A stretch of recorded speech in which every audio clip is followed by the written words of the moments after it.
Voici la ligne de départ d'un rallye pas comme les autres, où les héroïnes sont uniquement des voitures datant de l'époque communiste. Parmi elles, la fierté de l'ancienne Allemagne de l'Est, la célèbre Trabant. Ici, pas question de vitesse, ce qui compte c'est l'endurance. L'objectif de cette édition 2010, parcourir 2000 km de Katowice, en Pologne, jusqu'à Istanbul, en Turquie, en seulement 4 jours et par ses propres moyens. Il n'y a pas d'assistance sur la route. Nous ne sommes pas une agence de voyage. On peut juste garantir qu'on va bien s'amuser. Mais si quelqu'un a un souci mécanique, il devra le réparer lui-même. Passer quelques heures sous son capot pendant le voyage, qu'importe, l'entraide entre participants est de mise et la cause motivante.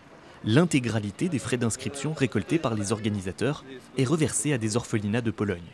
De quoi donner à tous les équipages une volonté d'acier. On a quasiment une deuxième voiture en pièces détachées avec nous. C'est une technologie de marteau, donc je pense qu'on devrait pouvoir réparer si besoin. Certains rentrent plus tôt que prévu. L'année dernière, alors que le rallye de la Casse partait à la conquête du pôle Nord, 2 équipages ont dû rebrousser chemin, leur véhicule ayant rendu l'âme.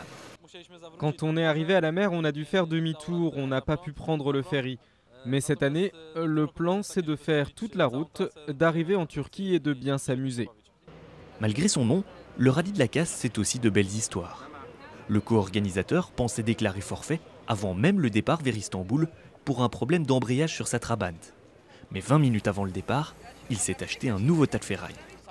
Je n'ai même pas vérifié l'état de la voiture, je n'ai pas la moindre idée de ce que je vais trouver, mais c'est ça le rallye de la Casse, il faut qu'il y ait une touche d'extrême.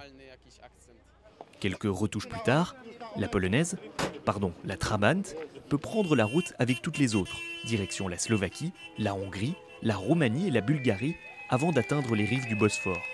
Enfin pour certains, la route s'annonce très longue.